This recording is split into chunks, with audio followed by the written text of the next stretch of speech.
Okay. So I am so pleased to have Alicia Harlov with us today. Alicia is a hoof care provider and operates a hoof rehabilitation boarding facility for intensive cases, as well as teaches clinics and workshops across the Northeast. She also has a successful podcast, which you might be familiar with, called The Humble Hoof, where veterinarians, farriers, and other horse care professionals are interviewed. Alicia has a passion for treating horses with navicular and metabolic issues, and she has trained with hoof rehabilitation professionals from all over the world in pursuit of diverse methods for treatment. Alicia believes that getting a horse sound is often a matter of finding the right pieces to the puzzle, whether it is related to diet, environment, a trim issue, or biomechanics. And she is determined to help horses and their owners overcome these challenging obstacles. Alicia, thank you for being here to share your experiences with us. Thank you for And having me. yeah, and with that, I'll turn it over to you. Yeah, I mean, I'm super excited to be here. This is a topic that I'm very passionate about. And so I guess we can go on to whoops, I guess I do have to click on this to get to the next slide. Um, a little bit about me. Rachel, you did a really awesome job kind of giving the gist of what I was even going to talk about. But my name is Alicia Harlov. For those who aren't familiar with me, I'm sorry if you've heard all that, or those who are familiar with me, I'm sorry if you've heard all of this a million times because I give a little intro at the beginning of every webinar I've done. But I am a full-time hoof care provider on the North Shore of Massachusetts. And as Rachel said, I do own a hoof rehabilitation facility in Amesbury, Mass. I was previously a public school music teacher, and my horse was diagnosed with navicular disease. And I was just way too stubborn to accept that he would just have to be retired or eventually euthanized because of this. And I traveled the world and learned from a lot of different professionals and became so passionate about hoof care that on my prep periods of teaching, I would be researching hooves instead of researching how to teach my students better. And that's when I knew that I should probably leave teaching and go into hoof care full time. So I left teaching, swapped to become a full-time hoof care provider, and my goal of opening a hoof rehab facility was realized last January, so January 2023, when we bought our farm, and we've been working on it ever since. So a lot of the things that we've implemented and worked through are things that we'll be talking about tonight. And because I see about 200 equines or so a month, I can see the little minute changes in their hooves from things like diet changes and movement changes and management changes. And that's made me really become interested in how we can affect the whole horse. Because if we know that the feet are kind of a barometer into the health of the horse, then we can tell how healthy that horse is and how what we're doing is affecting their health by watching those changes in their feet. And we're not going to focus too much on the feet tonight. Um, we'll have a lot of case studies looking at the hooves, but I want to kind of focus on the whole horse too.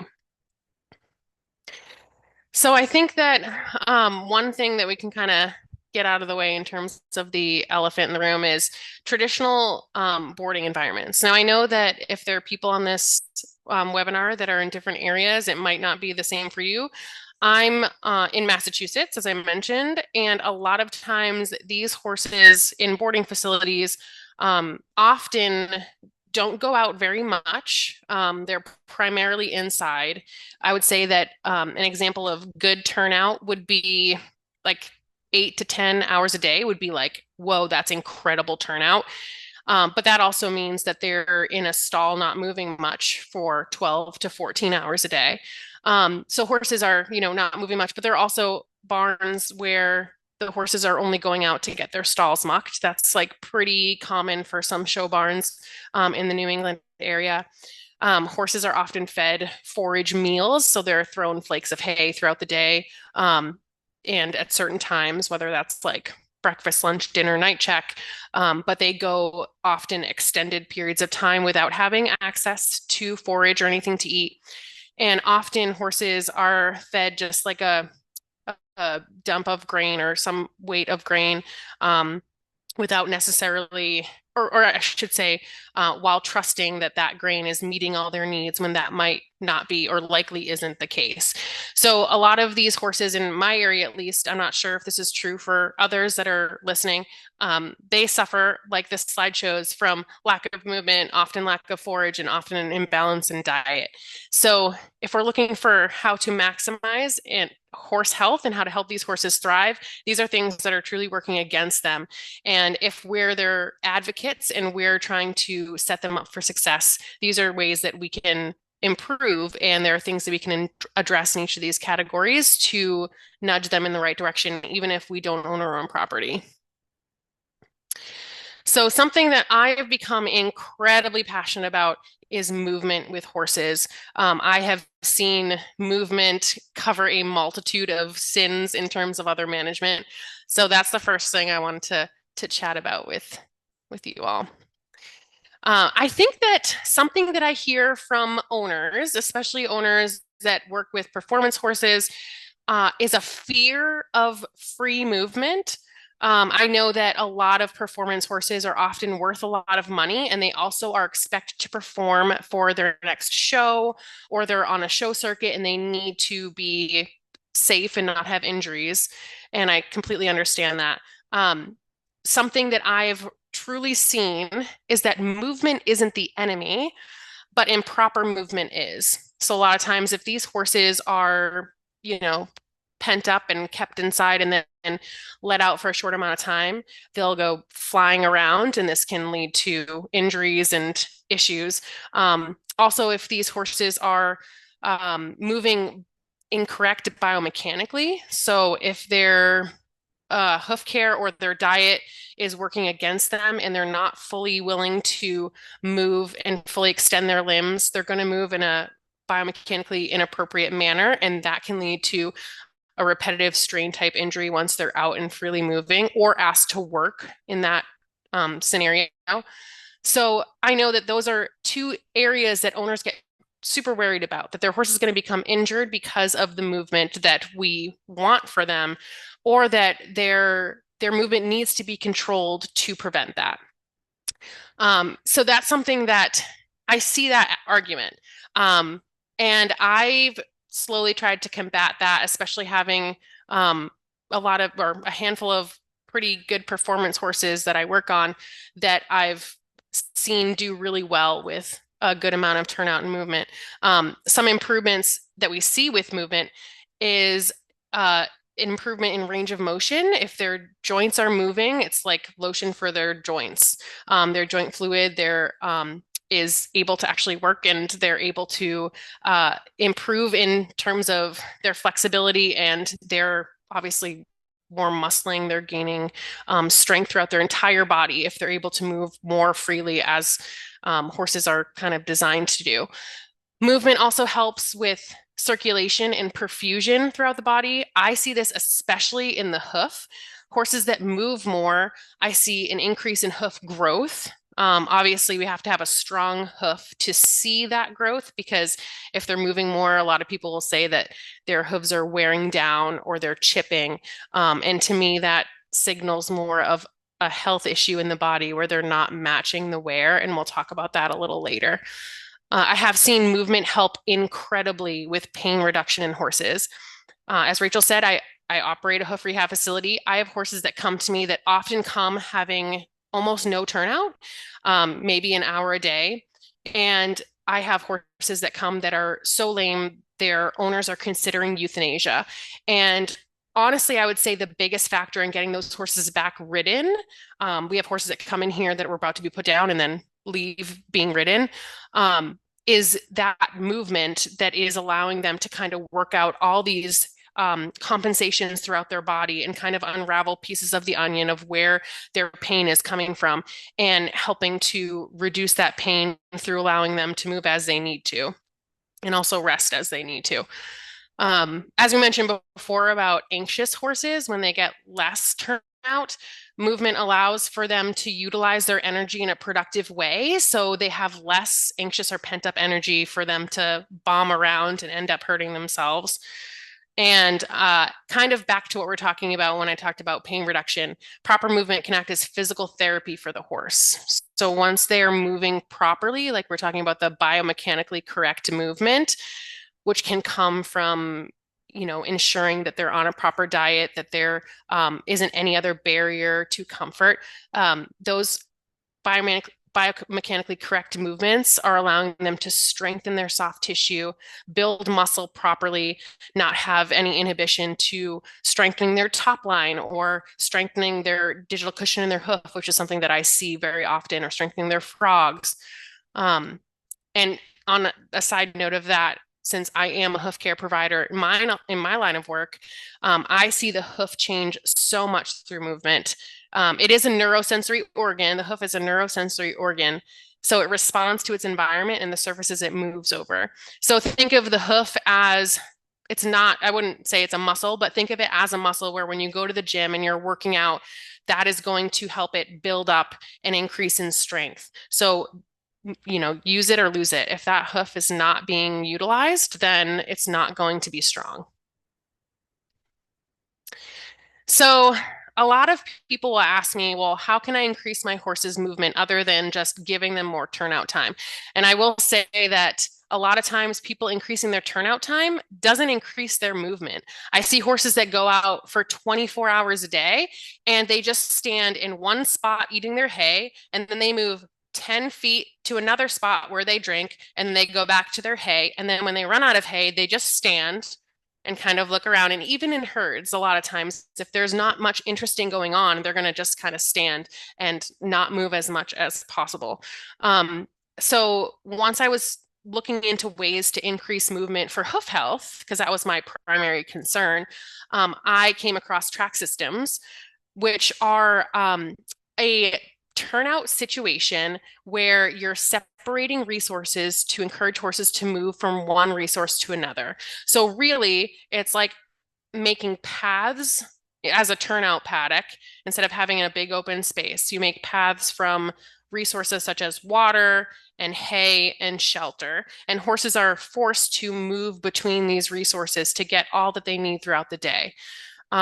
This allows the horses to kind of tap into some natural instincts. Obviously, we know we've domesticated horses and they're not wild now, but they still have a lot of those instincts of how they're supposed to be foraging, how they're supposed to be seeking out what they need.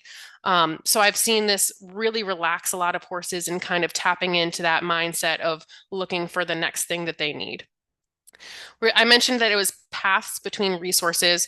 The paths that I have here for my track system, they are typically, I would say the most common width I have is 16 feet. It's safer if you have a herd that doesn't really know each other to go a bit wider. I would say 20 to 30 feet wide, because then a horse can stand sideways on that path and another horse can go around them without threat of being kicked or feeling trapped. But these narrower spaces, because there's a fence line on either side of the horse, it feels a little bit like pressure on them to move and keep going to the next more open area where a resource is. So I rarely see the horses here just hanging out in the track paths. They're often moving. The path is just an avenue to get to their next resource. So they're moving so much more because they're not tempted to just stand around in an open area. I already mentioned that we do keep the hay separate from the water and separate from the shelter, which pushes the horses to seek out those resources. And when they're in a herd on these tracks, they're able to stimulate them to move more, because we often have one horse that's kind of pushing the others to go to the next resource or encourage them to move, or one horse will really want the hay, so the others will follow him or her. And this allows them to socialize and feel safe within a group, but also to work together to look at those resources that they're moving between. And I know that we're going to talk a bit about track systems, and I know that that might not be feasible for a lot of people. So we'll talk about ways to increase movement, even if you can't set up a track. But I see this, even if it's in a very simple form, as a huge game changer for increasing movement in horses and seeing all those benefits of increased top line, increased muscling, healthier hooves, and healthier working gut, lower stress, and just horses that are happier and thriving in those environments. So one benefit that I see from having a track system is that I am able to rest the fields in the middle of my track during off season when the grass isn't growing. So I don't know if we can see my mouse here, but it's very hard to see my actual track. I have about this is a my gelding track. It's about a 3 to 4 acre field that goes off the screen here. And there's a path that goes around it. You can just barely see it that goes up through the woods and comes back around. And they're on that path is open to them 365 days a year. But during the late spring through the early fall, I open up the middle and separate this middle field into various sections. So the horses that aren't metabolic are on this track. They're able to graze it rotationally through different sections of this middle field to, allow them to have the benefits of grass for horses that aren't metabolic, like the higher protein, the higher calories for these horses that are moving miles a day and can utilize those. And also just allowing us to have another avenue for feeding them in a diverse microbiome, a diversity of forages that allows them to have a healthier gut. So something that, or someone that I really learned from was Sherry Nolden, and she was on the University of Maine webinar in June. I think it was June 11th that we saw on that first slide. And she grazes her herd of Norwegian fjords on grass, and you wouldn't think that easy keepers could handle that, but she does an incredible job. So if there's a way to access that recording, I would definitely go back and watch that. And she was on my podcast. The topic was safer grazing. So what I love about that is something that is really important when you're grazing horses is the health of the grass to prevent laminitis. Stressed grass is often so much higher in sugar. So if we want to prevent laminitis, we want to have a healthy field. And the fact that the track can allow those fields to rest, it can allow us to rotate them and take a break from the grass as needed. And the track can still have them moving and have them accessing forage 24/7 with the hay on the track while allowing the fields to rest and not feeling like that means we need to stick them in a very small dry lot sacrifice area has been huge. And it's really improved the health of our land exponentially because horses can be very, very hard on fields. I am kind of just doing that brief aside about grazing. Sherry is definitely a resource for that because I'm still learning on improving on how to improve the health of our fields. But I just wanted to mention that because that's a huge benefit of having a track system. So I know that tracks might be a little bit difficult for some owners to implement. I wanted to show some examples of tracks. I did do a full track webinar just talking about how to set up a track system with Wendy Murdoch, and these examples were also on there, so they might seem familiar to some people.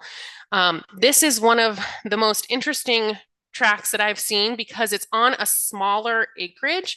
Let me just move this little bar so I can actually make sure. Yeah, so they're half an acre each. I wanted to say that, but my little screen was blocking, and I wanted to check that that was right. So each of these tracks, which is split right down the middle here, is only half an acre each. So you don't need a ton of land. Tracks are actually made to increase movement on a smaller acreage. So this is more like a maze where horses, instead of just going from here to eat hay, walking what that might be, I don't even know, 40, 50 feet, the horse has to walk up and around this U to get to the next section where they have resources. So they're forced to move more to get to the next water, hay station, shelter. And they're moving much more than they would in a normal half-acre dry lot if this didn't have these fencing barriers. So even if you had a property that had a small turnout, just adding a barrier like that can be helpful. This is a previous client of mine. She has a 3/4 of an acre track in a 3/4 of an acre area. You can only see this small section here, but it's really not much bigger than what you see in this picture. This is actually her riding ring back there. But you can see that there's different ways of enrichment you can add on the tracks between logs or little water crossings. And even on small acreage, you can add that. kind of enticing enrichment. So these are some more track examples. This one's in Wisconsin. You can see how wide it is. This one, if I had to guess, I would say that this is probably 20 to 30 feet wide, just knowing how wide my 16-foot sections are. And here's some other examples where you see a path that opens up to a larger area with a resource like this hay hut. And here, this has a really cool hedge, and that's their water station. Here again, this track is surfaced, so there's looks like some sand down there. That's really great for horses with metabolic issues.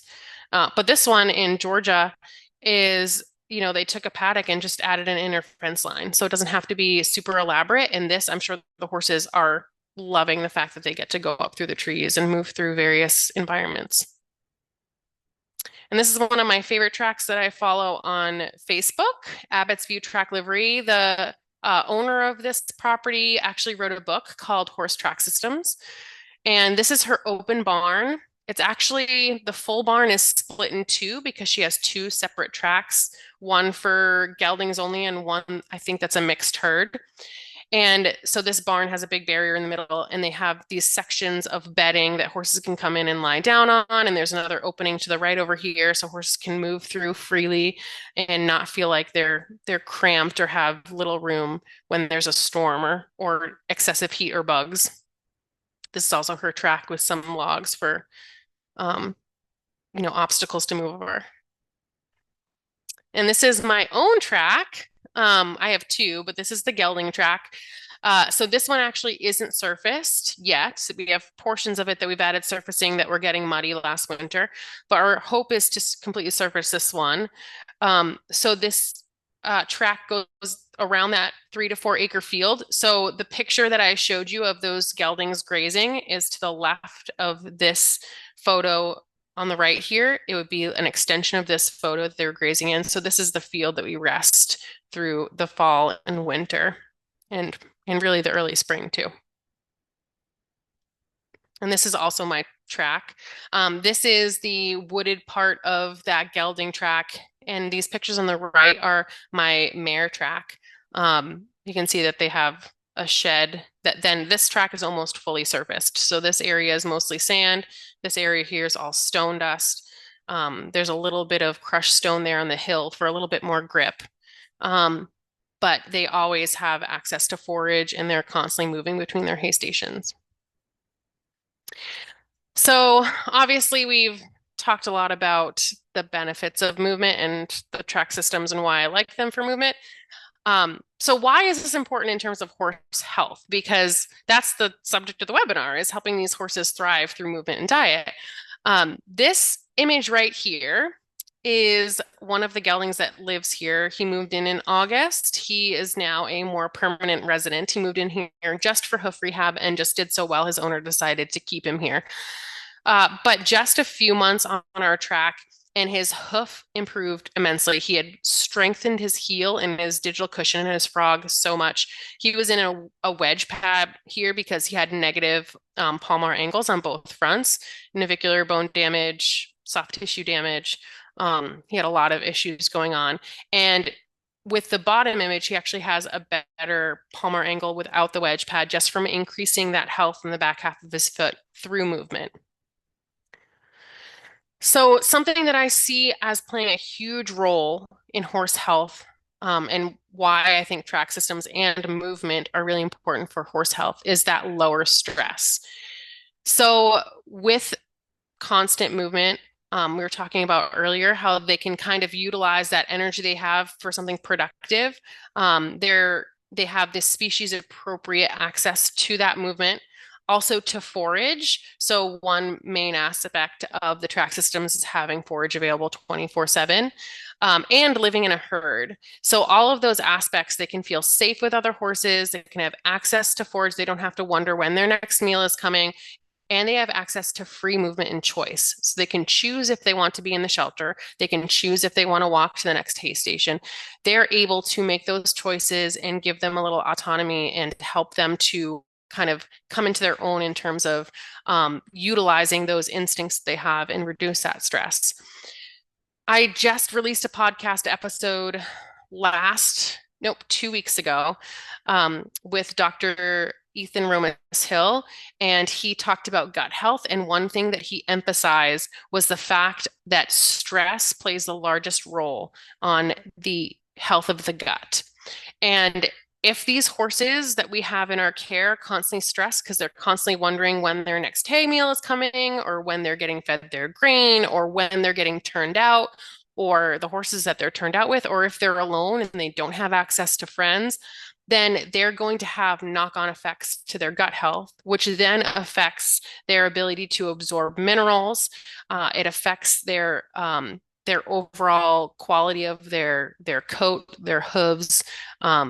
It affects a lot in terms of their overall health. And if we think about people and how much the health of our gut has shown to play a role in everything from physical health to mental health, we know that it's incredibly important to focus on the gut of the horse and ensure that that is healthy to have a truly physically healthy and mentally healthy horse. So I've seen this increase in movement, and as well as the increase in forage and herd dynamics to play a huge role in stress reduction, which allows them to settle down, ideally have a healthier gut, and just thrive in so many ways because they're not having to stress about those things. So obviously I kind of threw a lot of information about the importance of movement. And I know some people are probably listening and thinking, I can't implement any of that. I don't own my own property. I can't build a track system. So I wanted to point out some changes that you can make, even if you don't own your property, hopefully, if you have an understanding barn owner, to help increase the movement that you might see in your horse. So I want to go back to this smaller track that I showed you earlier. Even without a track, uh, we can separate resources as far away as possible. So one of those ways is adding a barrier between the resources. So say you just have a small half-acre paddock. If you have hay in one corner and water in another corner, so that you don't have to go too far, and know that it might sound like a lot of work to separate resources. If you have them next to each other, if you can even put a line of fence or some kind of barrier that forces the horses to have to walk around it to get to the other resource, that's going to increase their steps daily. It might not sound like a lot. It really isn't like a huge amount, but any amount is going to be helpful when they're not in a huge space. For those that don't worry about, the extra work that might be of putting the hay farther from the water, if you can put your hay in one corner of your paddock and your water as far away as possible in the opposite corner of your paddock, then they're going to have to walk between those two throughout the day. And even that will increase their movement. So obviously stress is one thing that we spent time talking about. So something that I'm really passionate about for reducing stress and helping to improve the health of the horse is seeking to try to get your horse in a herd environment. I see horses relax so much as they settle into a herd because the safety in numbers is huge for a herd animal like a horse. They have less stress about predators. They have the socialization aspect where they're able to groom each other and play with each other. They're able to, like these images show, lie down and rest together, fully lie flat out if another horse is able to kind of keep an eye out. I just really see them change over time. Even the horses that come in and seem like they hate other horses or get stressed in a herd, with careful and slow introductions, they really do blossom over time, having those friends. Another thing that I'm really passionate about is increasing turnout hours. And an ideal for me is having my horses out 24/7 with access to shelter. So they can choose to be in if they want, and they can choose to be out if they want. And something that I have noticed here is that, like right now in the middle of summer, it's very hot during the day. We're kind of in a little bit of a heat wave, and the bugs are terrible during the day. And my horses will turn themselves into their shed and hang out in their shed most of the day and kind of go out to nibble some hay and then come back to their shed. And then at night, they're cruising around. So they've almost done a reverse turnout for themselves. And I think about how many barns I trim at. that don't give horses that option. They're in overnight because they worry about not being able to see the horse overnight, which I understand is a truly valid concern. And they go out during the day, um, whether they have access to shade or shelter or not. And the horse doesn't have a say in where they're more comfortable during that time. So I really think if there's a possibility for those who are listening to, increase turnout hours as much as possible with access to shelter, it really will truly show you how the horse wants to live and when they want to be inside and when they want to be out. I have horses that during the craziest storms are standing out in it. And then, there's a few bugs biting them and they just want to be inside. But I love that they have that option and they can choose that. And another thing, obviously, the third thing I'm very passionate about is an increase in access to forage. Like I said, the horses here have 24/7 access to forage. They never have to worry about where their hay is or when it's coming. It's always available. And that has really helped with a reduction of stress in the horses that we have here. So obviously, we've talked a lot about movement and how that affects horse health and how that affects stress. I kind of want to dive into diet now because those are the two huge factors that I see really driving the horse health bus, so to speak. So, we kind of have to address how we see horses in the wild living and how we kind of handle them as domestic horses. And obviously, our horses that we have in our backyard are not wild. I mean, I have two Mustangs. So they were wild at some point. They're very much domesticated now and appreciate the domesticated life. But if we're kind of looking at ways that they are naturally built instinctually, we can kind of compare the two to see what they would do in the wild. So in the wild, they would be foraging all the time. They're eating from a various group of forages like shrubs, plants, grasses, and bushes. They're moving up to 30 miles per day to get to the next resource. So a lot of herd management areas are struggling with having enough resources for horses. So they're having to move far distances to find next meals, next things to eat. In the domesticated life, horses are eating hay or grass, grain, treats, a lot of fats often. People will often add oils and things like that to their diet. They're often moving very little, as we talked about, and they have jobs. So I understand that this is different than a wild horse. We're asking our horses to do things like race or event or do endurance or trail riding or Western pleasure or reining or any myriad of things that we're asking our horses to do. So they do have a job, and that will change things a bit in terms of what we're feeding them and what we're asking them or how we're asking them to live. So first, to know if your horse might have an imbalanced diet, there are some warning signs that we can look for. And obviously, this doesn't 100% mean there's a diet issue. Any of these warning signs don't mean that your horse is completely suffering from a poor diet. It could be any other kind of health issue, but diet's definitely somewhere to look when we see these things. So general health issues that I see from horses that come in that maybe had a less than balanced diet. I see a poor coat quality. It could be wiry or dull. I see hoof quality issues. Could be things like, actually, we'll talk about that in a second. But I see hoof quality issues. I often see gut issues, whether that's ulcers or free fecal water or loose manure. I see immune system issues like chronic thrush, a predisposition or propensity to get things like skin issues like scratches or rain rot or allergies. I see horses that come in that have seemingly like they just struggle with allergies, especially during certain times of the year, that can be a diet issue. And then obviously we have the thing that most people look for, the body condition. So are they losing weight or are they losing top line? Are they harder keepers?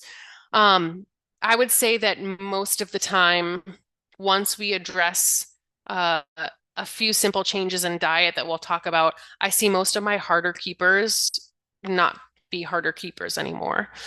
So I briefly mentioned the hoof. Obviously, this is my full-time job is hoof care, so I have a lot to talk about that. But I'll just say that one of my favorite quotes is from Dr. Thomas Teskey. So the healthiest hooves are attached to the healthiest animals. And horses are like people. They can have varying sensitivities to things that they eat, and sometimes it takes some troubleshooting to find out what they can safely eat that is going to help them grow the healthiest hoof. But some signs that they have diet issues that are affecting their hoof are things like chronic event lines, hoof sensitivity. If your horse can't walk over gravel or a driveway without being a little shorter strided barefoot, then that can be a symptom of a diet issue. A stretched white line, so that connection between the wall and the sole, if that's thick and you can get a hoof pick in there, or you can actually see what looks like a stretched out zipper between those two, then you have a stretched white line and there's probably a diet issue going on. If you have a horse that has chronic thrush that you just can't get rid of no matter how much you treat it, can be a diet issue. If your horse has thin soles, which I say quotes because a lot of times owners will complain of a horse just having thin soles, and they don't actually have thin soles. They have that hoof sensitivity from inflammation in the hoof, or they have a weak lamina connection from a diet issue that because it's not a healthy lamina connection, is not holding the coffin bone where it should be in the hoof, and it's allowing it to gradually have almost like a very subtle distal descent that is not, the coffin bone is not properly suspended in that hoof capsule because of that weak lamina connection, and they just can't grow thicker soles. Or hooves that are chronically flared. So if you see a horse that their feet are always like platters, or they have those, they just huge round dinner plate feet, I would assume that diet is playing a role. And on the flip side of that, I will say that adjusting the diet can play a huge role in correcting a lot of those things, even hoof sensitivity, even the thin soles, even the thrush that just won't go away. I've seen horses go from, crippled when they lose a shoe to rock crunching sound barefoot just from adjusting their diet. And that's something that I have seen often enough, time and time again, that's where the rest of the next few slides are coming from when I'm going to share this information with you. It's not just like on a whim that we kind of came up with some of these diet suggestions. So obviously we want to make a note that metabolic horses are kind of their own animal, so to speak. More and more horses are being diagnosed with metabolic issues. Researchers have found that 40% of horse owners considerably underestimate their horse's body condition, which I'm not super surprised by that percentage, because a lot of times I come to owners who say, "Oh my goodness, I think my horse is losing weight. Do you think they're getting thin?" And I look at them and they have fat pads, or they have a crusty neck, or they're clearly like a 6, 7, 8 on the scale, and they just want to see their horse round. I would much rather see a hint of rib in movement for a metabolic horse than see a fat horse. It is much safer to have them slightly, I don't even want to say thin, like fit. You want them to be at an appropriate weight so they're not at risk for more serious issues like laminitis or founder. So horses are, sorry, I just lost my track. So without proper management of these metabolic issues, which could be things like insulin resistance, or EMS is another term for it, or PPID, without proper management of these, this can lead to inflammation in the lamina, like we said, and lead to poor hoof quality, all the things that we talked about in the last slide, the flaring, the chipping, the thin soles. You might see, like we said, the chronic event lines. We can see rotation, hoof capsule rotation, founder.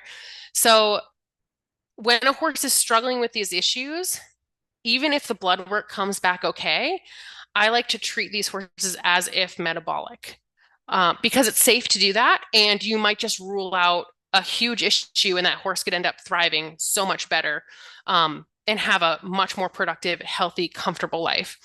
So ECIR is the Equine Cushing's and Insulin Resistance Group. It is kind of head by Dr. Eleanor Kellen. They have 20 plus years of case histories showing this kind of underdiagnosis of metabolic horses that are affected by sugar and starch intake. So if I'm saying that I want to treat and feed these horses that are having hoof issues as if they're metabolic, some of the basic guidelines from the ECIR group, which has shown, like again, a constant success rate in these cases, is I want their diet to be less than 4% starch and less than 10% ESC or ethanol soluble carbs and starch combined. So that means I do test my hay. I read every single label of every single bag of feed that I buy. I want to make sure that these sugar and starch levels are within their limits, but also that they're getting proper minerals. And we'll talk a bit about that on the next slide. So this isn't a novel idea. Excess sugar and starch in metabolic issues can affect insulin levels. And we know from a study from Dr. Andrew Van Epps, who's a veterinarian based out of New Bolton in Pennsylvania, that when lamina are bathed in insulin, they effectively break down. So we know that this increase in insulin levels in these horses is a direct link to causing laminitis. And we know that their diet is a direct link to increasing their insulin levels. So diet, a proper diet that's going to be more species appropriate and lower in sugar and starch is going to give you the best chance at the healthiest hooves and going to reduce the risk of laminitis. In practice, we can see how the insulin response in horses in the field, like in practice, not out grazing, can affect their hoof comfort immensely and bring on a laminitic attack or stop a laminitic attack. Uncontrolled ACTH levels in PPID horses can also lead to a variety of problems. So it's not just the insulin when we're looking at a metabolic horse. There's also a consideration of the ACTH levels, and unfortunately, ACTH is not controlled by diet. So that's just an aside. I do feed my PPID horses an insulin-resistant safe diet, just to be on the safe side, but not all PPID horses are insulin resistant. And that I could talk forever on that, but that's just something to make note of.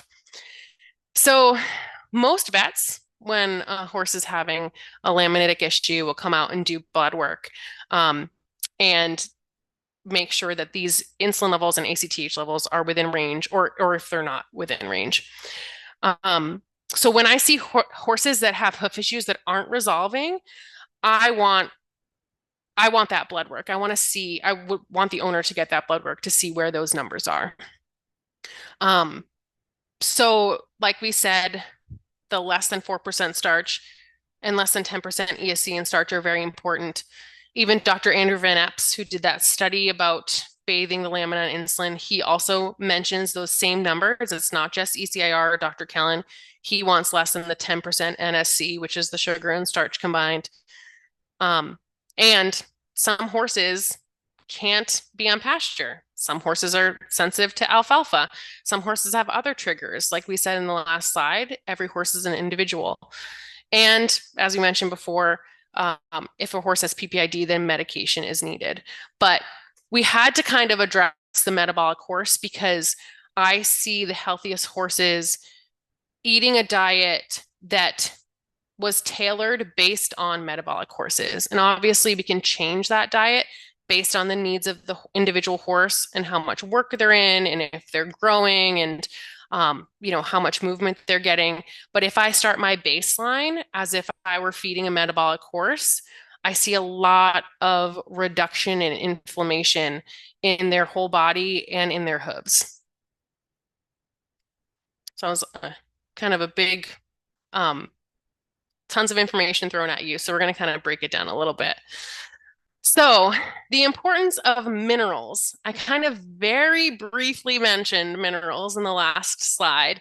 And if we have that core baseline of a diet of forage as the primary source of calories, and the forage is less than 4% starch, and it's less than 10% ESC and starch, and we're minimizing their triggering dietary components like grain or alfalfa or pasture, if your baseline is that safe forage, then we need to add on to that baseline what's going to help this horse to thrive.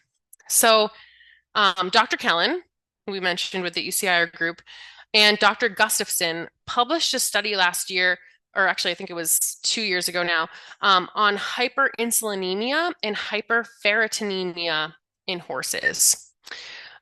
So there is a correlation between high iron and hyperinsulinemic horses.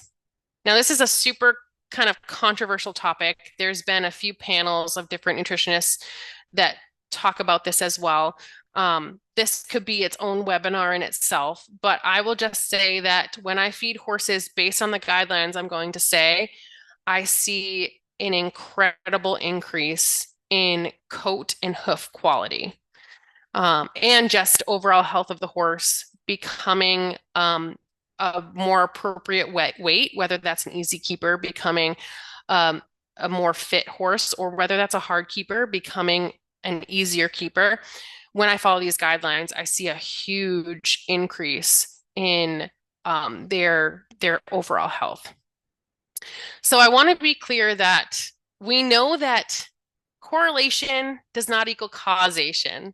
So even though Dr. Kellen and Dr. Gustafson had that study, it doesn't mean that iron causes metabolic issues. But it does seem that it's possible metabolic horses sequester or like store more iron, which can lead to a host of issues. Because another study done in 2012 used horses to try to study rhinos. So it was a study done by some people involved with the rhinos in the zoo. They found the same correlation. And I find it really interesting that this study mentioned that captive rhinos' diets are higher in iron than wild rhinos, that these captive rhinos have more fat stores than wild rhinos, and that these captive rhinos are, not surprisingly, moving less than wild rhinos. And I would say that there's a pretty good comparison between those rhinos that they're talking about and horses. I think that a lot of times horses are moving less. They probably are a little bit heavier than wild horses.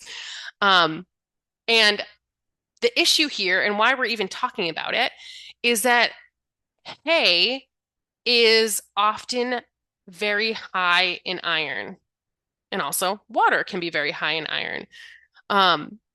We will then have people that will feed iron supplements or grain that has added iron. And if a horse is getting 1,200 milligrams a day of iron from their hay, and the NRC requirement for a horse is 400 milligrams a day, do they really need to be supplemented with more? Or what can we do about all this extra iron that's floating around? Iron inhibits the uptake of copper and zinc, which is where the start of the mineral balancing conversation begins. We have this iron that's sort of coming at the horse from all sides, and it can affect how their hoof is growing, how their coat is growing, how the horse is able to store its body fat potentially, how the horse is able to heal. So our start of what is mineral balancing and the important minerals kind of starts with that background on iron. Horses are getting it from everywhere. They're probably getting too much. And we need to figure out a way to make sure that the other minerals are being properly absorbed by the horse. So oh, yes. So Dr. Gustafson, I think it's actually on this same, I'll stick on this slide for a little bit longer. Dr. Gustafson, just as an aside, has a hay analysis database. And I think that University of Maine, your next webinar is on forage analysis, so that might be interesting too. Dr. Gustafson has a database of hay testing around the United States. She has hundreds of samples, and she found that in these hay tests, 97.8% of these hay tests were deficient in zinc. 95.2% of these hay tests were deficient in copper. 12% were deficient in manganese, and 0%, there was not one hay test she saw that was deficient in iron. So when considering that hay should be the primary source of a horse's diet and what they're eating in that hay, just from their hay alone, it looks like they're getting all they need for iron, but they are severely deficient in copper and zinc.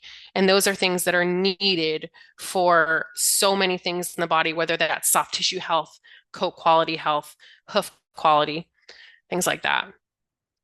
Um, so that alone is a problem, and feeds don't often correct it because a lot of grains add iron, which can add to that add to that relative deficiency of copper and zinc because the iron's competing with copper and zinc to be absorbed. So these horses are walking around with these frank deficiencies. Um, so some of these hays can also be low in protein. They can be low in digestible energy. They can be high in ADF or NDF, which affects its digestibility and palatability. It can be out of balance of major minerals, which would be like calcium and phosphorus and magnesium, or they can be high in sugar and starch. So the ideal thing that we can do is test our hay, know what's in it, know what we're feeding our horse, and balance our minerals to that. So this picture here is a thoroughbred. So on the left, if I picked up that foot, I'd say, yeah, that's a typical thoroughbred foot. And I hate to say that. I hate giving a breed stereotype, but we have a retracted sole that was confirmed on radiographs where the sole has almost like a ledge and then it looks like it's sucked up, or retracted, which it isn't truly, but a very thin portion of the sole behind that ledge at the front. Very shallow collateral grooves, which typically signify that these horses have thin soles. A very weak back half of the foot, contracted heels, a narrow frog. This digital cushion, you could squish it with your fingers. To just a few months later of adjusting this horse's diet and increasing his movement, and his whole hoof has changed. We have radiographs that confirm that he had increased sole depth, and his frog has widened significantly, and his back half of the hoof was incredibly much stronger than when I met him. So again, we just kind of threw a whole bunch of mineral information at you. Like we said, minerals affect absorption of one another, so they compete with each other for absorption. And can this mineral balancing, like we mentioned, which is supplementing minerals based on those deficiencies that we find in our hay tests, can this help hoof quality? One study that was looked at by Dr. Chris Pollitt was the susceptibility to issues like white line disease. And it was an older study, so it was from 1999. It suggested that supplementing copper and zinc can help reduce or help with the susceptibility to white line disease in horses. I've absolutely 1000% seen that in practice. In fact, if I have owners who don't have the ability to soak their horses' feet that have had white line disease issues, if I tell them to increase their copper and zinc supplementation and reduce their horses' access to things like grain or more processed concentrates, I often see that white line disease grow out without any other treatment. Now, obviously, I'm not telling you to do that and like neglect your horse's feet, but I want to say how important it is to supplement those extra things like the copper and zinc. So when we're looking at these minerals, the ratio that I often look for is for a very, very tight, aggressive ratio. Like if you have a horse that has the worst feet you've ever seen, or a horse that has terrible coat quality issues, I want to see their minerals be supplemented in a ratio of iron to copper to zinc to manganese at 4 to 1 to 3 to 3. With those ratios, and it does take a little bit of math, it is best done if you can test your hay and then figure out how many pounds of hay they're eating, and then you can know exactly how much to the milligram of the copper and zinc you should add. It takes a little bit of that math, but I do it here, and once you do it a few times, it feels very easy. And then often it's just a little adjustment in the copper and zinc you're feeding, which is a couple dollars a month. I see a huge improvement in their quality of their hoof and their coat and their whole body. So here is a horse that swapped from a more traditional grain diet. So this bottom part of the foot that looks a little bit like a flared bell with all these event lines. This is when this horse was just eating a grain based on the recommendations from the feed tag of how much to eat per day to get the nutrients that horse needs. And this upper part of the hoof, as the hoof grows down, mostly grows down from the hairline, we see this much tighter wall grow in. We see a smooth wall. Some of that is obviously the periopal that's kind of protecting the new hoof growth. But we see a smooth wall without event lines and a very different quality of hoof growing in. And this is when he changed to a forage pellet. I think it was like a Timothy grass pellet with copper and zinc added and salt and some other minerals. I don't think this owner was able to test her hay, so she did sort of a best guess based on our region because she's in my area. I would say that most hay tests I see in Massachusetts or from local hay, I see a huge benefit when horses have an extra 300 milligrams of copper a day and 900 milligrams of zinc a day. These hooves, oh, sorry, these hooves just change completely. I have anecdotal evidence of more comfortable feet, tighter white line connection, increased sole depth. So those horses that just have thin soles and are sore over gravel, I've seen them become much more comfortable, and decreased event lines, and just an overall healthier horse that is more happy to move. And then that increased movement strengthens the foot. So it's sort of like a chicken and egg to get better feet. So obviously, we talked about diet, and the whole time we're talking about diet, we talked about how that's affecting horse health. But I wanted to give some more concrete examples. So this is a horse that I work on that this top radiograph was when he was struggling with some lameness issues. You can see that his sole depth here is pretty thin. So from the tip of his coffin bone to where the sole actually ends, so obviously not to the ground, that was only 0.6 centimeters. So a pretty thin sole if you want that horse to be comfortable barefoot. And even on this radiograph, even though it's not what you're looking for necessarily, we can see these lines here, and those are event lines that he had on the dorsal wall. So those are signs of little insults or little periods of inflammation that this horse had. And I will say that this horse was diagnosed with PPID, or Cushing's disease that we talked about earlier, after this radiograph, and he was put on Pergolide. So along with being put on Pergolide, which having their metabolic issues under control is huge in overall horse health. So along with being put on Pergolide and getting his ACTH numbers under control, this horse's diet was also changed to have safe hay and minerals balanced to that hay test. And we can see that, I wish I kept the dates on this one. I think this was like a year later. I wish I had the dates there. But this horse gained a tremendous amount of sole depth. He no longer had event lines, and I don't rasp the dorsal wall. I know that a lot of times it's common practice to just rasp the wall of the hoof to make it all neat and clean. I leave it because I want to see that story that the event lines are telling. So with this radiograph, with it not having event lines, he truly didn't have any on the hoof at that point. So it makes sense that I think this was about a year later because he had grown in a whole new hoof. But just the huge change in sole depth to me, and it could be the Pergolide. Obviously, if they have metabolic issues that they're fighting against and they're out of control, it's going to affect their lamina connection, which affects their sole depth.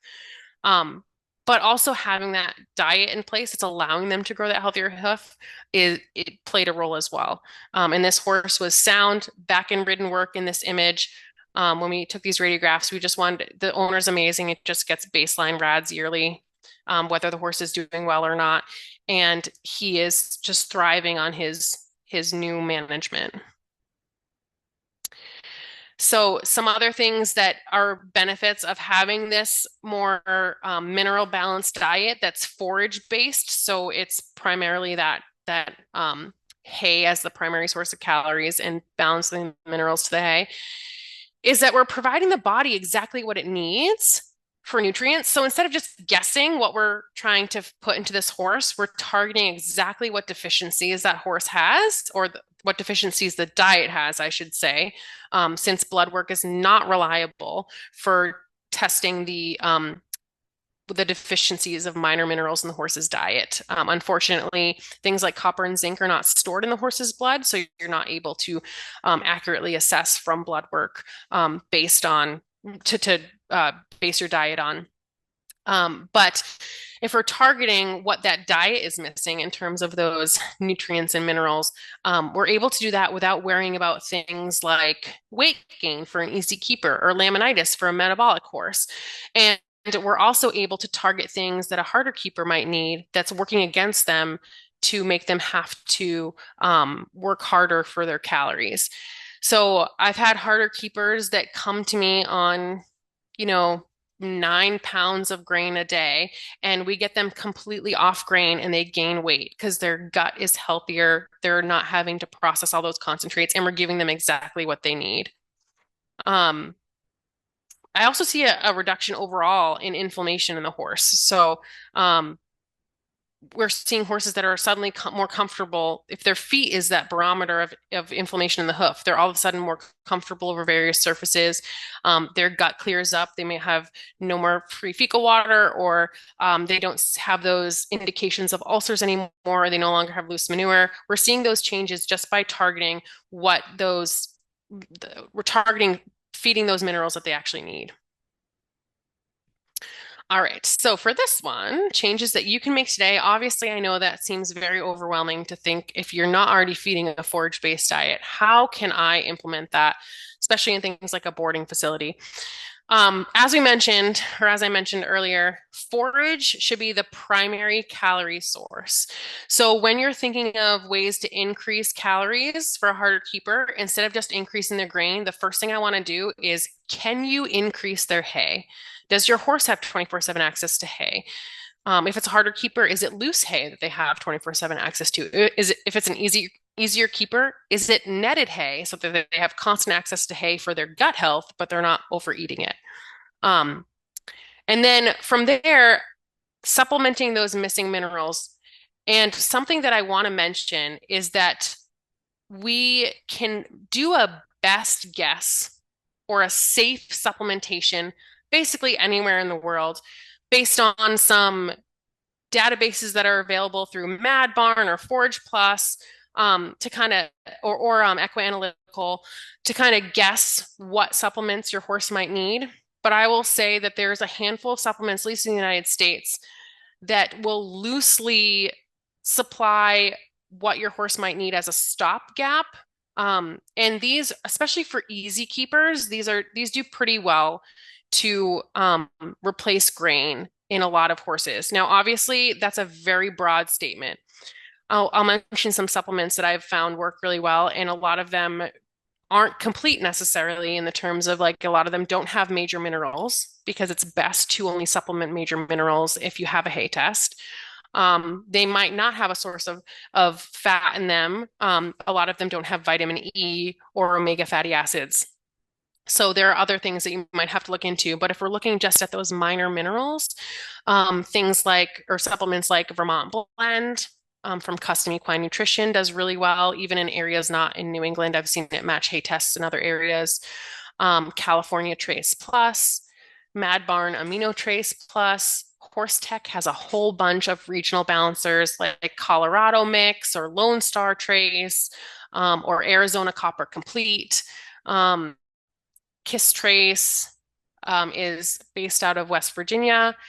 So there's a whole bunch of options. I'm not married or tied to any brand. I just do what matches my hay test best. But if you're not able to test hay and you want a stopgap, most of those supplements are going to be a great starting point, as long as you check that you're not supplying other sources of things like selenium, which can become a toxicity issue. The copper and zinc is has good amounts in those supplements, but the safe upper limits are so high that you typically do not have to worry about coming anywhere near the safe upper limits for toxicity for horses for those.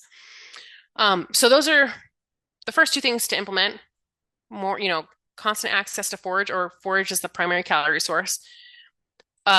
Supplementation of minor minerals to ensure that the horse is getting those if we know that they're very deficient in hay all over the United States and really all over the world from hay tests that I've seen.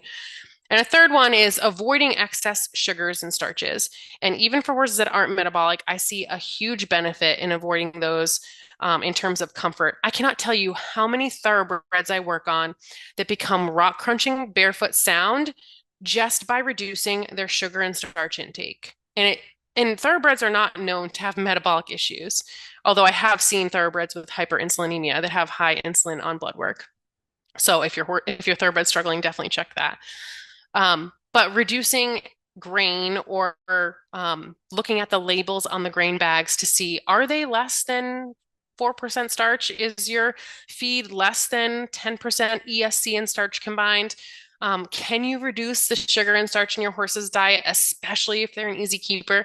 Those are three things that are easy enough to implement, whether you own your own property, whether you can test your hay or not. Those are things that are something you can do tomorrow. So obviously, I'm a hoof care provider. Most of these examples I'm going to show you of rehab pictures are horses that are hoof pictures because that's what I look at. And these are all horses, I believe these are all horses. I'm trying to think if I add any others that are at or have been at my house or were at my house. So they are living on a track system, getting good movement, and they're on a forage-based mineral balance diet.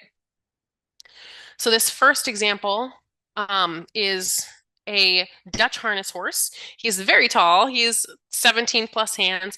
And he came to me with a navicular bone damage and corresponding soft tissue damage, as well as a broken pelvis. One second. Sorry about that. So in this image on the left here, you can actually see that his tubercocci are at different heights. So his left one is up here, his right one's down here. This is his broken pelvis, broken side of his pelvis. And it sits much lower. It just broke and healed lower. He was an ex-Amish horse, and he was purchased from an auction. So we don't truly know his history. So between these two photos, just a few months on the track, obviously this tubercocci, these will never be even because it healed lower, but we can see a much more even top line and much more relaxation through his hamstrings just through movement. Here we can see his feet right out of shoes. So he had a negative palmar angle in both front feet, and they improved over just movement on the track and diet changes. Sorry. And here his posture has changed a lot too. And this is the same horse. So we can see his movement, his extension of his hind legs has improved a lot. He went from toe first landings to heel first landings, and his top line improved incredibly. And he actually got a reduction in grain-based calories and an increase in forage-based calories. So he is not on grain.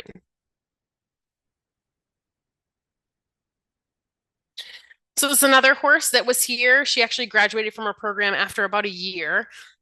She is a paint mare, and she came with severe navicular bone damage and corresponding soft tissue damage, as well as she had surgery on her right elbow. So up here has a screw in it. So she came with a primary left front lameness, but because of that screw in her elbow, or before that, she had issues with her right front in the past as well. So this is, again, track system movement, so increase in movement, and a forage-based diet. So again, she's only on a handful of grain to get her to eat her supplements, but her calories were from forage. So here we can see that she had a longer toe. She got a much healthier toe length here. This is a hind foot, much healthier hind end. So here she had a very little top line and a lot of stress points. She got a much more improved top line. There is a little bit of a winter coat in this picture, but I think I have another photo to really see the changes in her hind end. And when she came, she was landing toe first, even in boots, which means that her stride was short, even in boots, which is very uncommon. Usually, once they're in boots, they're much more comfortable and willing to extend their hoof and their foot out fully. She was not in when she came. Um, and here you can see that she was heel first landing on both fronts in her boots after time on our track and with the forage-based diet. Again, the same mare. So you can see it wasn't just her winter coat. She had that real lack of top line there. She had this dip right here in front of her SI that resolved a lot. Here she is standing the exact same stance on the exact same little hill that she would eat at in her separate feed area, in boots on both pictures and standing square behind in both images. And in this top image, her hips were just, I don't know, shifted to the right. I'm not sure why it's her spine was just so off center there, or if it's just that now in this newer picture with this increase in top line, it's less visible, but she was definitely moving much more soundly and evenly in these right photos. Same horse. So this was just a few months on the track. You can see that she has a wider frog. She kind of self-trimmed her toe back. I didn't do a ton of crazy trimming there. She came with, again, negative palmar angles. Sorry. So that improved incredibly just with diet changes. You can see here that this new growth, this event line right here is about when she moved in. And that's more dramatic on the lower foot. But she had an increase in heel height on this left front, especially. And yeah, she just had a much healthier foot by the time she left. This is a different horse. He also came with a navicular diagnosis. I would say that almost 100% of the horses that come here have a navicular diagnosis because that's my passion. He was very big. He was an 18-hand warm blood gelding.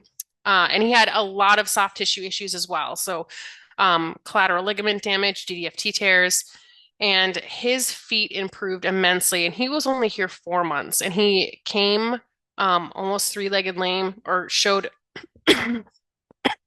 he had been three-legged lame like the week before he came, and had slowly improved because they had pulled his shoes and put him in cloud boots before he came, and had him out in a small turnout 24/7. And just in 4 months, he was sound. He went home sound and back and ready to go back into ridden work. And I still trim him. His owner trucks to me. So she brings him to me it's not a super strict cycle because she touches up his feet in between, but maybe every 6 to 8 weeks. And he's still doing, knock on wood, very well. This is that same horse. So this is my Metron hoof software, so I can really tell the exact numbers of how things have changed. This when he came in. His heel bulbs, or the distance between his like basically the makeup in that back half of the foot, the caudal hoof, had improved. So he had a wider hoof by the time he left. So his foot had kind of decontracted a bit, and his back half of his foot was just so much stronger. These pictures don't truly do it justice, but he had just a much healthier hoof wall that stopped chipping up. His bars started self-maintaining. His collateral grooves were a bit deeper. This is another horse. Actually, this mare did not have navicular. She was a ring bone case that came to our property. And she had come to me having been trimmed a week prior. And she just grew foot so quickly. So this, I truly believe she was trimmed very recently, having seen her here and how fast she grew. But even in just that short amount of time, her heels had come back more towards the base of her frog. Her heels kind of had shifted back from that underrun position. And a lot of what we see here in terms of toe reduction was a trim and bringing her toe back. But she had just had a much healthier foot by the time she left. And even just a little subtle changes of that width of her frog and opening up that little central sulcus and bringing those heels back, I thought was awesome. This mare I loved dearly. She was with us for 5 or 6 months. She was another navicular case with some possible laminitic issues tied in, which I think is a huge reason why she had these little subtle event lines all down her foot and why her whole foot was just run forward. So she was here a few months after this, but her feet just continued to improve. She had much healthier walls. She didn't have her new growth didn't have those little chronic event lines. She had no sensitivity over any surfaces by the time she left. And this was just tweaking her diet and getting her moving on the track. And she left ready to go back into work when she was had like a chronic intermittent left front lameness that no one could really pinpoint before she came. Hey Alicia, I just want to throw in a time check that where we're ending at 7:30. We have about like 12 minutes left. Okay, I see perfect. one question in the chat, but just letting you know. Okay, we'll just fly through some of these and I won't talk as much about some of these rehab examples. The big thing about this gelding that came here is he was only here 2-ish months, and his new growth of the hairline for those 2 months was a much steeper and healthier angle. Obviously, is still a very not healthy foot. And I think this might be my last slide. These are two opposite examples. So this example on the left was an aged Welsh pony that came with arthritis issues and just sore all over. And he came pretty overweight. And by the time he left, he was a much healthier weight, and never had to reduce his access to hay. Obviously, he had netted hay and he was moving on the track. This gelding here, obviously, you can tell he was underweight. He came as a rescue pretty much straight from quarantine after being purchased from an auction. And so this was him shortly after he came. He had already been here a month, but he was pretty underweight, but also had just no top line and no muscling. And this image here was just a few months later. And even though a lot of people talk about tracks for weight loss, that constant access to hay for him and working on his gut really helped him to maintain weight better. And he left here. So that's it. And I think I can press the Q&A. Awesome. That was wonderful and so robust. And yeah, and so the Q&A, I think you may have touched on this. What is the optimal mineral balance needed? Yeah, so like I was saying earlier, balance my minerals to assume that there's excess iron in the diet. So if you can't test your hay, I like those mineral balancers that I mentioned before, like the Vermont Blend or California Trace Plus, Mad Barn, Amino Trace Plus, Horse Tech has a bunch of regional ones. So there's a lot of different options. If you're able to test your hay, I like to look at the iron. They separate the iron per pound when you do a hay test if you get minor minerals. So I like to do the math on how many pounds they're eating a day and looking at those minerals and getting the iron, copper, zinc, manganese ratio to 4 to 1 to 3 to 3. And then for the major minerals, and then again, this is a very tight mineral balancing. A lot of people will say that it should be like 10 to 1 to 3 to 3.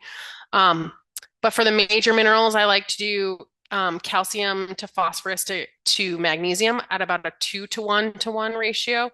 And again, these are pretty aggressive numbers, just based on the results that I see. And if I only have horses here for a short amount of time, I want to give them the best jump start possible. Wonderful. If anyone else has any questions, feel free to put them in the Q&A. For right now, I am going to put out a poll for our participants to fill out. While people are doing that, Alicia, I have a question.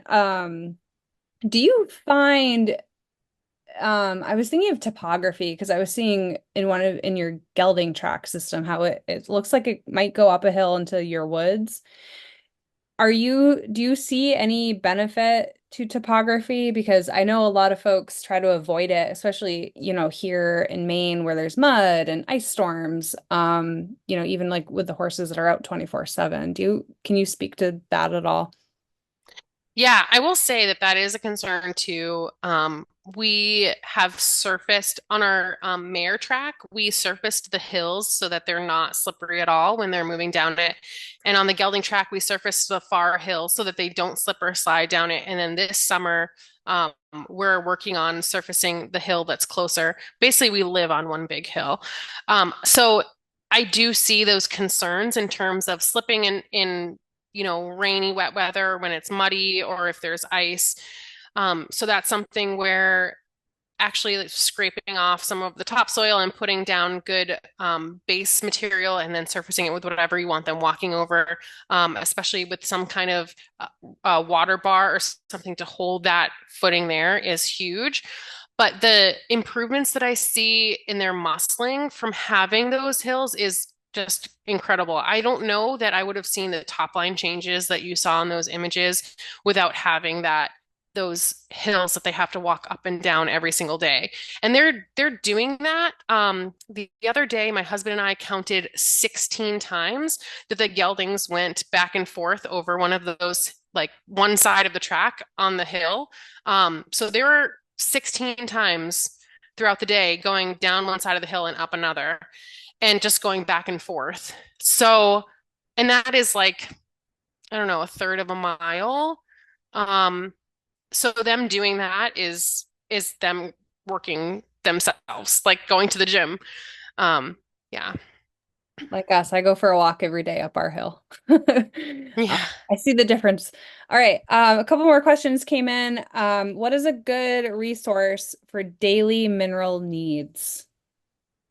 Yeah, so if you're looking for like other resources to look what to feed, Dr. Kellen has her website, I think is just drkellen.com. She has a few courses that are really great.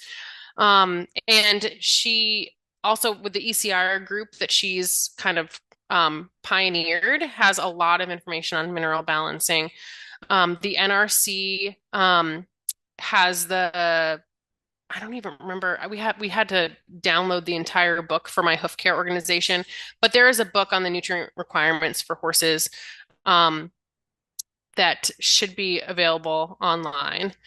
And I feel horrible that I'm blanking on it, but hopefully they'll talk a bit about it at the next University of Maine webinar because I'm sure that you'll dive into those nutrient requirements. And I just see this next question too. Yeah, I'll read it out loud.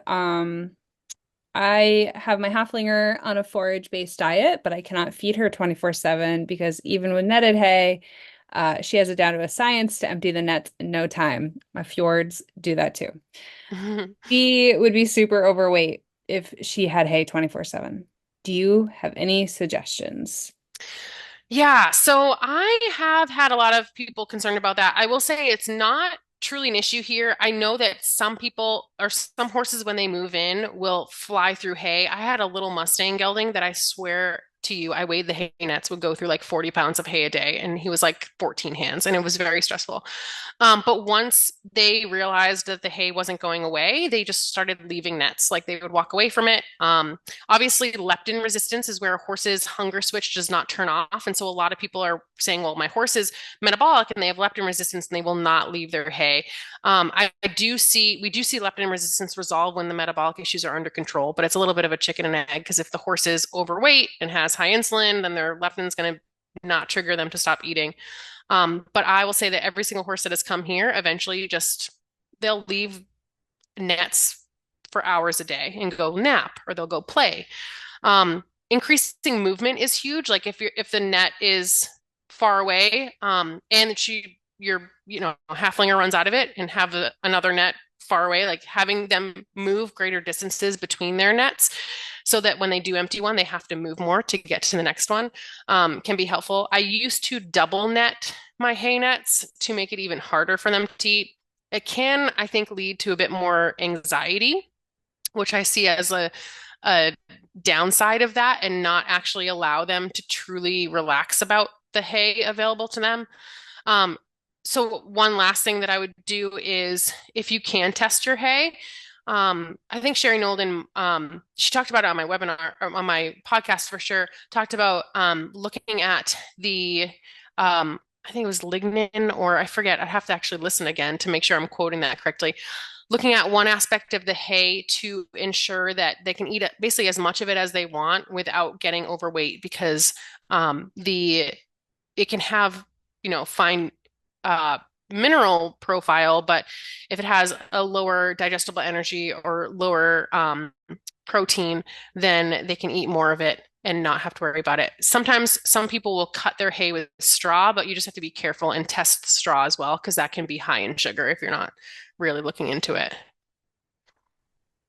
Awesome. All right, I think might be our last question.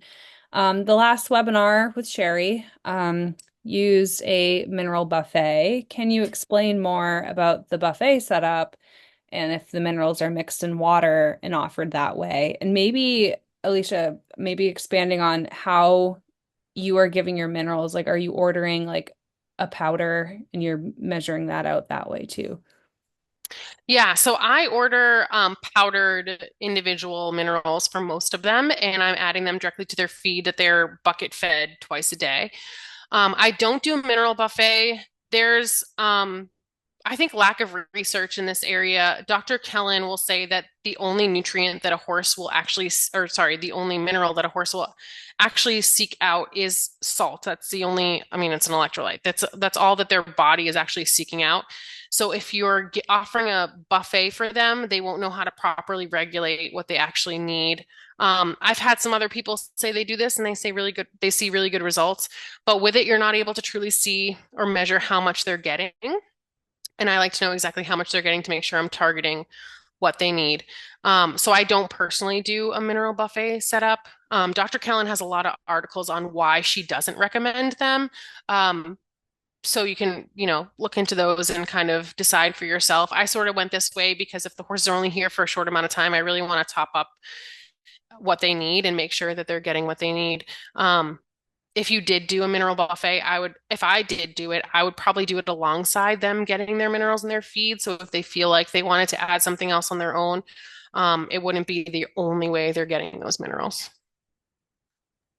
Yeah, that's good. And I know like Sherry, like, she has over like 30 horses, and that might be the more economic way too. Like just if you Yeah. have in bulk and then let them do it that way.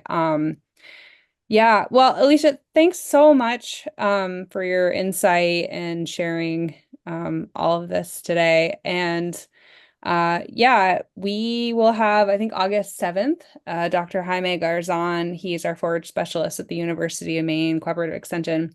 He'll be talking about pasture health and forage testing and quality. So I hope everyone here can tune in